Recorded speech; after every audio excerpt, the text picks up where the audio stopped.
So guys, welcome back ulit sa ating channel. Bali, meron lang akong i-share sa inyo. Ito ay katanungan na galing sa ating subscriber. Tungkol ito sa multicab ano. Ang tanong niya kasi is patulong po yung sa akin kasi ayaw mag-idle. Pag cold start kailangan ko pa apakan yung gas pedal. So mag-idle lang siya pag medyo mainit na yung makina. So ito common to na problema Actually na experience ko rin to nung bagong bili ko pa lang yung aking multicab. Yung sa akin naman, ang nangyari, gumagana yung aking thermal piston. So, ibig sabihin, nag-expand ito. Tapos, ang problema ay hindi niya ito na itutulak. So, hindi din niya na-i-open yung aking auto-choke, yung choke plate, So, hindi siya nag-automatic. Ang naging problema dito ay stuck up yung spring na to. Ayan. So, dito sa video na to guys ay i-share ko sa inyo yung naging response ko or reply ko sa kanyang katanungan para meron din kayong idea. So ito ay based lang sa pagdi-DIY repair ko, yung experience ko sa aking multicab.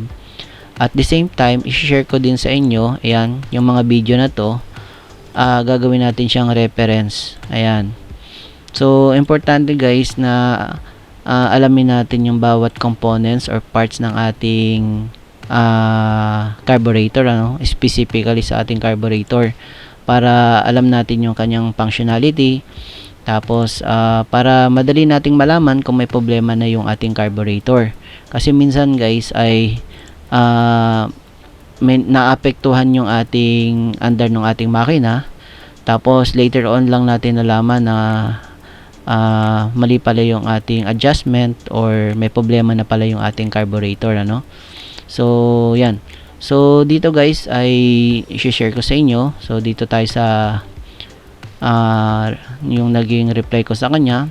Sabi ko sa kanya, "Sir, hindi po ako sure pero based po sa description mo, malaki yung possibility na may problema sa fast idle system ng carburetor."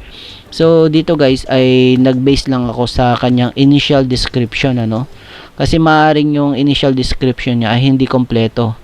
Ibig sabihin, maaring hindi niya ma-describe kung ano talaga yung actual na problema dun sa kanyang multicab. So, nag-base lang ako dun sa initial na description niya. So, ang sabi ko dito is may problema dun sa fast idle system. Ibig sabihin, yung auto choke, kasama na dito yung thermal piston, yung spring, yung kanyang actuator, yung fast idle actuator, at saka yung fast idle screw. Sabi ko dito, ang main function po kasi ng fast idle ay para hindi ka laging nakatapak sa gas pedal, para lang painitin ang makina during cold engine start. Bali yung ating carburetor guys ay meron siyang functionality ng katulad ng FI. So patataasin niya yung engine RPM during cold engine start.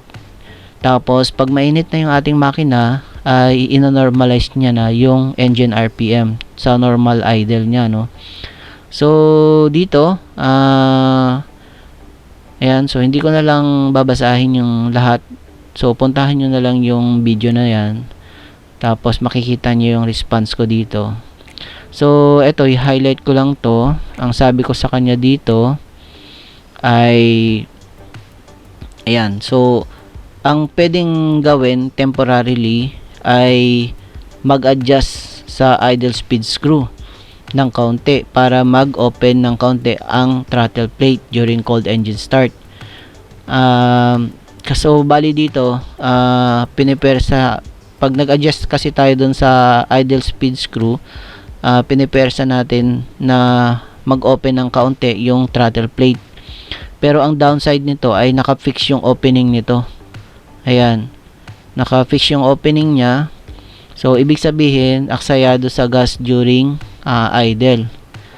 So sabi ko sa kanya, try ko gawa ng video, tapos nag-send din ako sa kanya ng link So ang i-share ko dito is ito, halimbawa ito. So tingnan muna natin yung naging reply niya dito sa yung sagot ko sa kanya So sabi niya dito, kaya lang po wala na po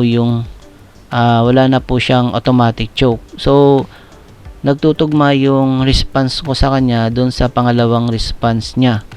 So dito hindi na gumagana yung auto choke niya, no. So malaking epekto talaga yung auto choke doon sa cold engine startup, ano. So dito sa video na to, alamin natin kung gaano ka-importante itong auto choke. So dito, ayan, balik tayo dito sa video na to. So yung itong thermal piston na yan ay mahalaga sa operation ng auto choke. So ito, pag gumagana to, tapos hindi naman gumagana yung stock up yung spring, hindi din gagana yung auto choke. Ayan. Pero pag gumana naman ito, itong thermal piston na yan, pati yung spring gumagana, pero hindi naman gumagana itong water line, ibig sabihin barado. Ayan, either barado or mali yung connection, or hindi gumagana itong thermo valve, or ibig sabihin yung iba kinokondem ito, no. So hindi talaga gagana ito kahit na gumagana yung thermal piston pati yung spring, as long as hindi gumagana ito, ibig sabihin barado, tapos hindi din gumagana itong thermo valve or mali yung connection, so hindi din gagana yung auto choke. So yun. So eto guys, panoorin nyo yung video na to. Tungkol to sa pagtetest ng thermal piston at saka yung spring. Ayan. So search nyo lang to, U-Do-It automatic choke. Ayan. Pag search nyo, eto, click nyo lang to. Ayan.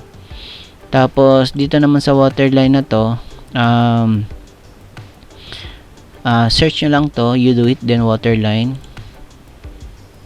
Ayan, so dalawa yung pwede nyo pagpilian dyan. So ito yung ayan, so pwede rin ito. So ayan, meron siyang mga connection nya, no. So search nyo lang yan, ito water line. Ngayon punta naman tayo dito sa video na to. So ang video na to ay tungkol sa function ng fast idle screw. So panoorin nyo yung video na to. Bali, ang ginawa ko dito is sinimulate ko yung itong piston na yan, ano. Yan, kung paano mag-set ng fast idle. So dito guys, once na nag-activate or nag-actuate itong thermal piston, dalawa yung kinokontrol niya, yung opening ng ating throttle plate at saka yung opening also ay yung closing ng ating throttle plate, tapos yung opening ng ating choke plate. Once na nag-expand na to or kaya nag-activate na tong thermal piston, ibig sabihin nag-init na yung ating makina. So yung linkage na to, magta-travel yan. Ayan. So panoorin nyo yung video na to. Ayan. So click nyo lang to. Ayan. So sobrang taas. So yan, kung paano iset yung fast idle screw, no.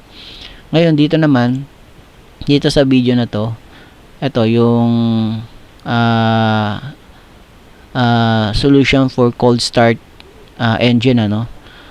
Dito guys, makikita nyo dito, ayan, ayan. So kung paano iset yung fast idle screw na yan. So dito pwede kasing i-set natin ng 1,200, 1,300, 1,500 or 400 RPM yung initial cold engine startup niya, no, by adjusting ito yung screw na yan, kasi lalapat yan dun sa linkage arm ng ating throttle plate. Yan.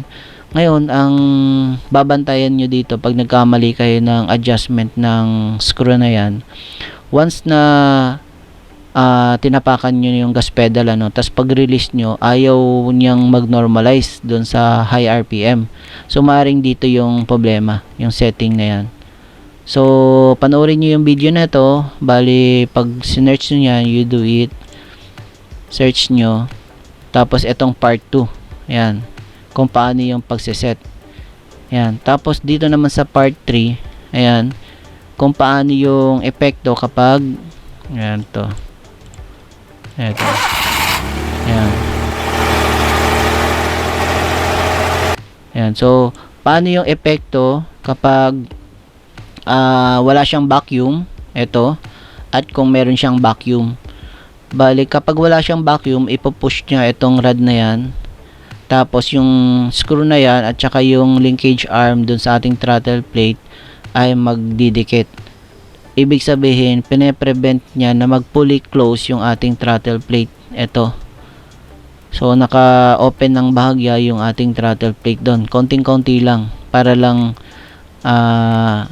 magkaroon ng ng vacuum yung mga butas doon sa malapit doon sa ating throttle plate So, once na nagkaroon na to ng vacuum, etong actuator na to, yung fast idle actuator na to, once na nagkaroon ng vacuum, hihilain niya etong arm na yan, hihiwala yung screw at saka yung linkage arm ng ating throttle plate. So wala na ngayong pipigil dito sa ating throttle plate na mag fully close. So yun yung trabaho ng actuator na yan. So pag pinanood nyo yung video na to, ayan, so search nyo lang. Pag search nyo, ayan, part 3. Itong part 3 na yan. So panoorin nyo lang. So yun lang yun guys. Hope makatulong ang video na to. Salamat.